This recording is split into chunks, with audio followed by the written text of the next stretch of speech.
Setiap orang punya uang. Uang banyak. Tapi dia dengan uang banyak itu dia nggak bisa datengin ilmu. Tapi ilmu dia bisa ngedatangin uang.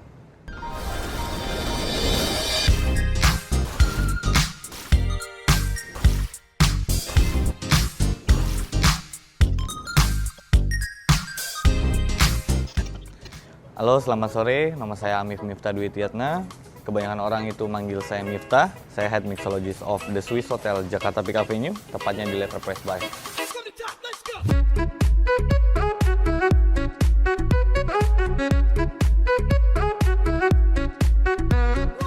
Sebenarnya sih mixologist itu dia sama halnya dengan bartender. Cuma hanya perbedaan nama.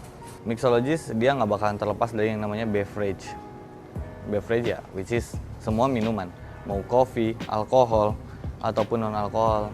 Mungkin jam kerjanya pun kebanyakan itu mixologist di siang atau di malam, tapi mayoritas itu di malam. Sama halnya kayak misalkan mixologist itu kayak chef sebenarnya. Chef bisa membuat atau mengkreasikan sesuatu di bidang makanan, tapi perbedaannya mixologist itu bisa mengkreasikan sesuatu di bidang minuman.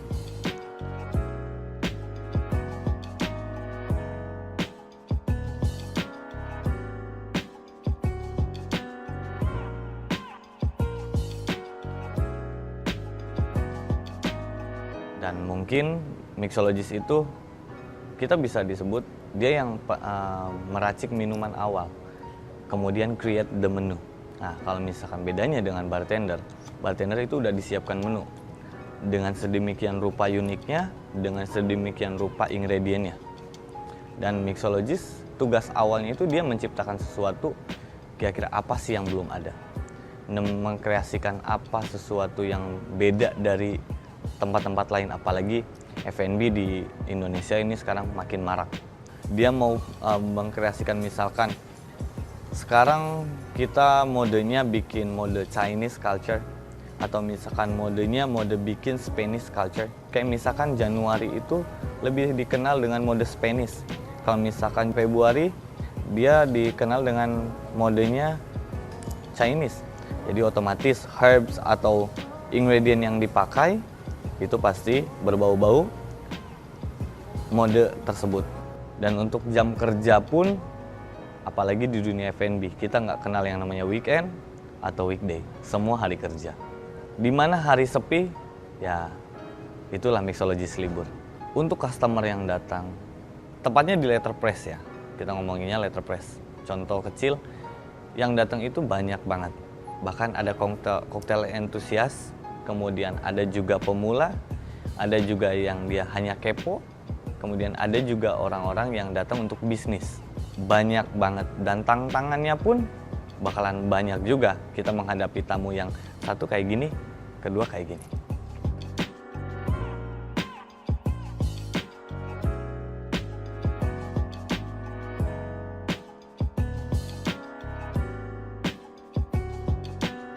Sebenarnya sih untuk mencapai di mixologist itu, setiap orang itu layak disebut mixologist. Hanya nama sih sebenarnya balik lagi.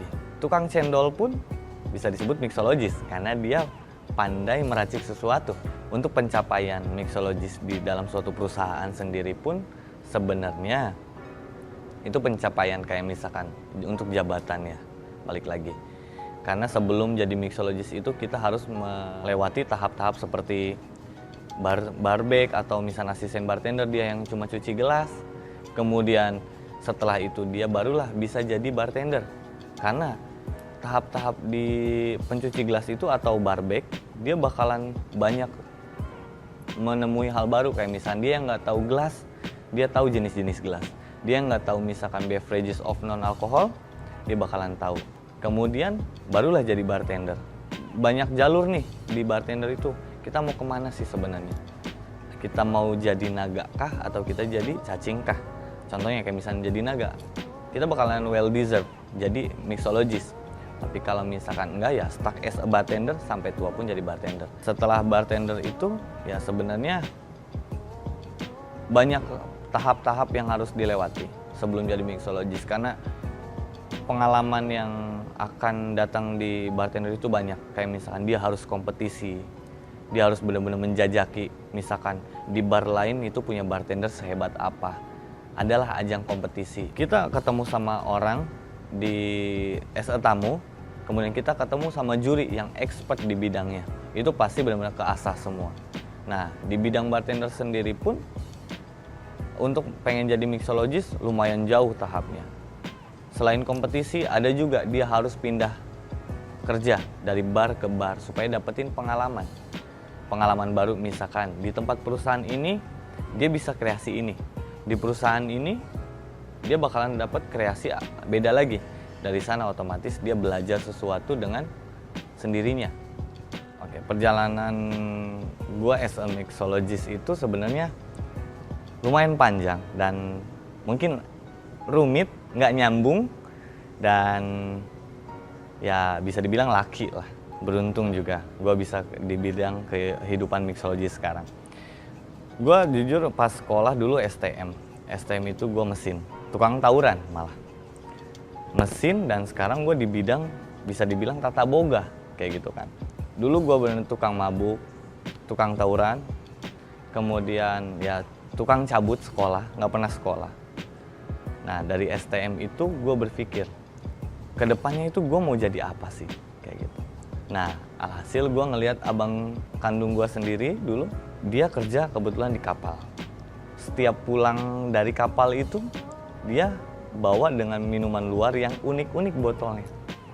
Nah, dari sana gue ngerasa, oke, inilah mungkin gue suka dengan botol minuman ini yang gue minumin tiap hari, mungkin tiap pagi.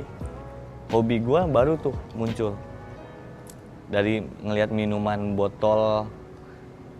botolnya luar negeri yang unik-unik. Dari sana tersirat lah, kayak misalkan, ya gue pengen coba sekolah lagi deh gitu kan, pengen kuliah. Tapi dengan kepentok biaya, gue bukannya kuliah, tapi jatuhnya kayak sekolah perhotelan tapi yang D1, Certificate Program. Nah, setelah dari Certificate Program itu, gue baru tuh ngerasain dunia F&B. Gue sekolah di Untag Prima Cirebon sebenarnya. Itu cuma D1 ya kan. Kebetulan di Untag itu nggak ada yang namanya mempelajari alkohol. Karena mereka benar-benar pure cuma manajemen perhotelan. Kemudian gue ambil di Malaysia, which is Kuala Lumpur kan. Nah, gua 6 bulan praktek di sana. Dari sana gua mempelajari banyak hal baru. Dari sana pun muncullah ketertarikan gua dalam dunia bartending. Dulu gua training itu as a waiter sebenarnya. Karena dirotasi. Nah, setelah rotasi itu ketemulah pada waktu gua bisa belajar bar. Sedikit banyak gue belajar tentang non alkohol dulu awalnya. Tapi sayangnya pas ketika gue training, tepatnya di Kuala Lumpur, Hotel PNB Derby Park Executive Suite, itu nggak ada alkohol, semua non alkohol. Jadi pure gue belajar tentang non alkoholik. Singkat cerita, gue lulus tuh. Nah, gue pengen nerusin si kuliah, tapi kepentok biaya sebenarnya. Dari sana gue harus, ya udahlah, gue merelakan sekolah itu. Makanya gue milih, ya udahlah gue kerja.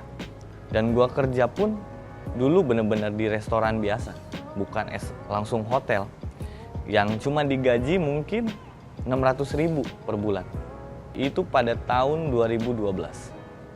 Nah, pada tahun 2012 sendiri, gue ngerasa, gue sekolah perhotelan, tapi kok kerja gue gini gitu kan. Percuma dong gue sekolah, bayar mahal setelah lulus STM. Tapi gue ambil hikmahnya, ternyata nyari uang itu susah. Nah, dari sana gue belajar dari pengalaman gue yang cuma punya gaji 600.000 di sebuah restoran kecil. Gimana caranya gue bisa kerja ke Jakarta dulu. Gue pindah kerja di restoran itu ke restoran lain. Nah, pas pertama gue kerja di restoran itu bener sama di bar juga, tapi non alkohol. Dan pindah pun gue kerja non-alkohol. Tapi dari sana gue belajar banyak non-alkoholik, kemudian kopi. Karena tempat kedua gue kerja itu specialty coffee. Dari sana gue cuma digaji 350.000 per bulan. Totally. Alhasil gue keluar kerja karena nggak mencukupi untuk kehidupan sehari-hari. Jadilah tukang parkir. Dari sana gue parkir kurang lebih 3 bulan. Di sisi lain selama 3 bulan gue parkir, itu gue sambil melamar kerja lewat via email. Nah dari sana gue ngirim lamaran itu setiap jam 9 pagi ke Jakarta. Tepatnya ke Kemang Icon by Alila dulu. Setelah 2 bulan barulah dipanggil. Akhirnya membuahkan hasil. Senang minta ampun dulu. Gue dipanggil untuk interview doang padahal. Dari Kuningan, Jawa Barat, gue berangkat lah. Naik motor ke Jakarta. Perjalanan 6 jam tuh, lumayan sulit. Nyampe lah interview. Syukurlah gue ketemu orang yang benar-benar, ya dia penolong gue, kita sebut dia kayak misalnya, gue sebut dia malaikat gue. Karena dia yang ngejahit gue dari benar-benar keterpurukan dulu, seorang tukang parkir. Dia mau nerima gue dengan as a staff bartender. Gue belajar dari buku gimana cari how to as a bartender segala macam. Keterimalah gue kerja di Kemang. Itulah kehidupan malam Kemang yang berbau-bau bar. Dulu ada namanya anak gaul Kemang, kalau sekarang kan anak gaul Senoparty, ya kan. Dulu anak gaul Kemang. Tahun 2013. Gue belajar banyak otodidak dari pengalaman segala macam. Gimana sih caranya jadi bartender. Dari sana gue belajar banyak tentang alkohol. Dan gue harus pelajarin setiap alkohol, botol sesuatu. Ada tiba saatnya harus pindah kerja. Gue pindah kerja pun disuruh sama bos gue sendiri dulu. Lu pindah kerja, karena ilmu lu stuck di sini. Dari dulu gue diajarin sama bos gue dulu, namanya Oki. Lu pindah kerja jangan pernah ngeliat gaji. Lu anggap lu tuh lagi sekolah lagi. Karena lu masih muda. Umur gue dulu masih mungkin 21 kali ya. Ketika lu pindah kerja, jangan pernah ngeliat namanya gaji. Yang lu lihat ilmu. Karena setiap orang punya uang. Setiap orang punya uang. Uang banyak. Tapi dia dengan uang banyak itu dia nggak bisa datengin ilmu. Tapi ilmu dia bisa ngedatangin uang. Kurang lebih 6 bulan gua tuh pindah. Dan pindah lagi ke tempat baru, kurang lebih 8 bulan doang gue kerja. As a bartender, tepatnya di Olivier, Jakarta. Mungkin setiap satu Indonesia tahu Olivier itu di mana, Grand Indonesia. Kemudian gue ketemu masanya, gue dipanggil kerja di Bintang 5. Which is itu Hotel Indonesia Kempinski, Jakarta. Senang minta ampun, karena gue bakalan kerja di 5-star hotel. Itu pertama kali gue kerja as a staff di 5-star hotel, gue ngerasa, wah keren banget nih gitu kan. Karena kan hotelnya aja namanya Hotel Indonesia. Gitu. Pride-nya beda banget. Kurang lebih gue 1,5 tahun, gue ngerasa mungkin, wah kok kayak gini terus ya kerja gitu kan. Kayaknya gue perlu hal baru yang harus gue ketahuin. Gue harus pindah lagi dari Kempinski. Gue pindah lagi ke different company, which is itu Shangri-La, Jakarta. Dari Shangri-La gue pindah pula ke Marriott Group. Kurang lebih cuma 10 bulan. Dari sana gue ngerasa itu hal terburuk buat gue, jujur, hal terburuk di sana. Karena gue harus ngerelain, gue dikeluarin kerja dulu. Dari sana gue menyimpulkan bahwa hidup itu nggak selalu di atas. Dan hidup itu berputar dunia. Kadang kita lancar dan kadang ada aja genjotannya. Dan dari sana gue keluar, dapatlah gue as a head mixologist di tempat ini.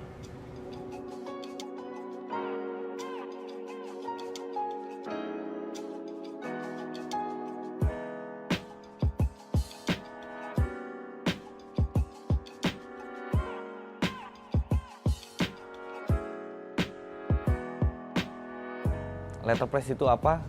Ya inilah Letterpress itu the Speak Easy Bar, which is like cocktails bar, yang bisa dibilang the first cocktail bar in Peak, Jakarta Utara. Letterpress sendiri itu punya konsep yang lumayan unik, limit capacity, dan kedua with konsep the new Chinese culture. Kenapa kita disebut new Chinese culture? Karena dari namanya pun sendiri letterpress. Letterpress itu penemuan terbesar di dunia mungkin pada abad kedua atau ketiga. Letterpress sendiri itu kan mesin printing sebenarnya. Kalau zaman sekarang kan mesin printing itu kan tinggal tek tek tek tek tek, that's it. Kalau dipelajarin sama kita dulu, mesin printing tuh awal cap cap cap, di press, di emboss. Nah, kita aplikasikanlah di letterpress ini ya untuk mengingat bahwa lah penemuan terbesar itu dulu ada di Cina pada abad kesekian. Dan minuman yang kita buat pun semua berbau-bau Chinese culture.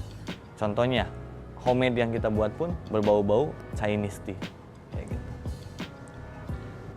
Situasi paling senang di profesi ini tuh sebenarnya kayak satu, ketika orang itu bilang enak apa yang kita ciptakan, itu paling senang untuk. Yang kedua, kita bisa mengenal satu sama lain. Satu sama lain contohnya kayak misalkan, karena kan kehidupan bartender itu nggak terlepas dari yang namanya kita engaging, kemudian approach dengan orang. Dari sanalah yang bikin gua senang sebenarnya. Jadi gua ketemu orang-orang baru yang nggak gua kenal, alhasil gue bisa pelajarin karakter mereka dan gue bisa pelajarin hidupnya orang ini tuh bisa sukses kayak gini. Itu dia yang bikin gue senang. Momen membanggakan itu sebenarnya sih ketika kita reach as a winner of competition di bartender. Kemudian momen paling bahagia itu sebenarnya sih momen-momen ketika kita membuat sesuatu di satu tempat dan tempat itu sampai sekarang masih memakainya. Contohnya kreasi kita masih diakuin di tempat itu dan masih dijual di tempat itu. Contohnya kayak misalkan gue bikin kreasi minuman namanya ini, sampai sekarang dia pakai dan jangka bertahun-tahun, itu dia achievement buat gue sebenarnya sih kayak gitu. Ada nama Ratu, yaitu dia dengan kehalusannya mempersatukan lagi nih caranya gimana, namanya Kuai-Pei. Dia yang benar-benar suka dengan warna biru halus, ya itulah pada dinasti Ming itu mereka pengen menyatukan. Dari sana kita aplikasiin di minuman, ya inilah Kuai-Pei. Pedasnya melambangkan bahwa dia berani, kemudian wanginya itu dia melambangkan ya badannya yang harum mewangi dan rasanya pun halus, bisa diterima semuanya, sama kayak sifat Kuai-Pei ini. Jadi dia bisa diterima sama siapapun. Itulah silsilah di koktail. Oke, untuk misalkan referensi-referensi kayak gitu, itu pasti ada. Kayak misalkan, gue cari idea itu dengan cara, oke, kita jalan kemana? Kayak misalkan, gue mau jalan deh ke suatu tempat.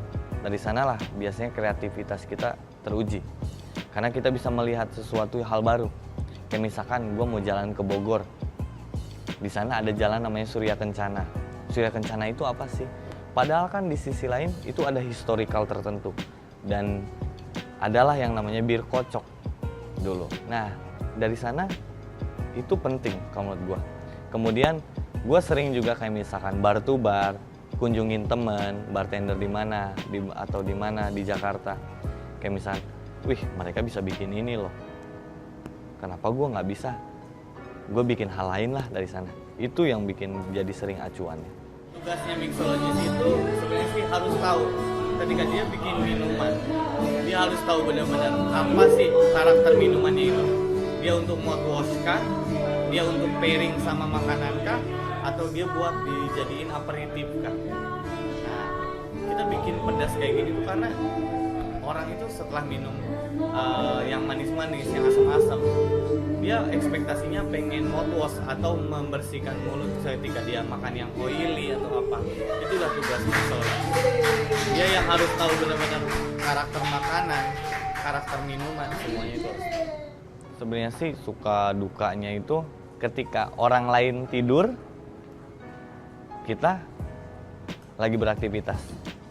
Karena kan pada umumnya tubuh itu perlu istirahat, jantung mungkin di malam ya. Tapi di malam hari jantung kita lagi diporsir. Dan kedua, kita nggak kenal yang namanya Sabtu, hari Sabtu atau hari Minggu, nggak ada. Dan ketiga, ya mungkin jam kerja kita berbeda dengan orang lain. Dunia alkohol ya, terutama, apalagi mixologis itu dia dikaitkan dengan alkohol, beverage. Itu kayak misalkan sebenarnya pasti dipandang negatif setiap orang, apalagi orang tua, tetangga-tetangga atau siapapun itu. Karena kita kerja di dunia malam, mengatasi semuanya sih balik lagi ke diri kita sendiri ya. Awalnya pasti orang itu kayak misalkan, dia mah kayak beginilah, dia mah kayak begini, tapi tanpa disadarin mereka lah yang membuat kita untuk steady dari kemisan pandangan negatif itu. Diri kitanya kayak misalkan belajar gimana sih cara menyikapi bahwa kita tuh bukan negatif, kita positif. Dari sanalah kepercayaan diri kita bakalan muncul bahwa mixologis is not negatif kayak gitu. Bahkan mixologis itu bukan hal-hal buruk terus yang dipandang orang, kayak misalkan dia alkoholik lah atau apa. No, dia juga sama kayak orang-orang, cuma berbeda kehidupan kerjanya aja, di malam dan di siang hari. Kita sebut setiap hari itu tantangan, karena tiap hari itu kita bakalan ditemukan dengan hal-hal yang kayak misal black box. Tiba-tiba ada tamu yang minta inilah, tiba-tiba kayak misalkan bos besar minta inilah atau apalah. Itu dia tantangannya tiap hari. Karena black box, kan kita nggak tahu pemikiran orang itu hari ini mau apa. Dan hari ini gue mood-nya di mana gitu kan. Dari sana itu gue anggap tantangan tuh setiap hari. Untuk common mistake sendiri sih sebenarnya sih kayak satu ya, mungkin dari komunikasi aja sih banyaknya. Antar bartender yang satu dengan yang satu. Misalkan hari ini mau ada acara apa, tapi ternyata preparationnya belum ada. Ada suatu hari yang tiba-tiba ada acara ini, kemudian bahan-bahannya nggak ada. Itu common mistake, sering banget yang ditemuin. Apalagi di dunia perhotelan ya, itu bakalan sering banget kita temuin kayak gitu. Jadi mixologis itu kita harus punya attitude, mental yang kuat. That's it. Kita perlu teamwork, otomatis teamwork yang kuat. Kenapa gue bilang attitude, mentality? Itu paling utama sebenarnya. Karena kalau misalkan di teamwork itu attitude-nya jelek, semuanya buyar. Dan ketika mentality di teamwork itunya jelek juga, itu bakalan buyar. Karena kita hidup di dunia malam, dalam pengaruh alkohol. Semua tamu yang datang pun dalam pengaruh alkohol. Mentality apa yang kita harus siapkan? Itu dia. Dan attitude apa yang kita harus siapkan dan harus kita punyai. Karena skill itu bisa diasah. Tapi kalau misalnya attitude, totally itu nggak bisa diasah. Sulit, bakalan sulit. Hal-hal baru, contohnya makin idealis. Kedua, kita makin dewasa. Karena satu, kita harus menerima tanggapan minuman kita enak atau tidak. Dari sanalah pola pikir kita kebentuk, kedewasaan kita kebentuk bahwa tidak semua orang itu bakalan bisa menyukai kita dan gimana caranya kita menyikapinya ke depan. Itu dia. Jujur ya, kalau misal untuk pencapaian terakhir itu as a owner, gimana caranya gue yang punya bar ini, bukan gue yang kerja di bar ini. Itu dia. Sebenarnya sih tipsnya satu, perkuat mental, perbagus attitude, dan ketiga mau menerima saran orang lain. Dan tips untuk generasi-generasi muda sebenarnya sih jangan patah semangat, dan kedua belajarlah dari yang berpengalaman. Udah sih. Jadi dari silsilah semua minuman ini dalamnya kita bikin ngeracik sendiri dan bikin sendiri ciri khasnya letterpress itu ya inilah. Itulah tugasnya mixologist tuh meng-create sesuatu yang belum ada di tempat lain. Pasti ada trademark disebutnya, ada trademarknya masing-masing. Kayak misalkan mixologistnya namanya Miftah misalkan, atau enggak namanya Ibnu, pasti dia bawa trademark tersendiri kayak gitu. Dia punya rasa tersendiri, sama kayak chef. Chef ini lebih dominannya dia dengan rasa ini. Ya inilah bagusnya dia kayak gitu. Karena mixologist dimanapun nggak ada yang jelek, semua bagus. Tergantung orangnya itu bisa menerima apa enggak.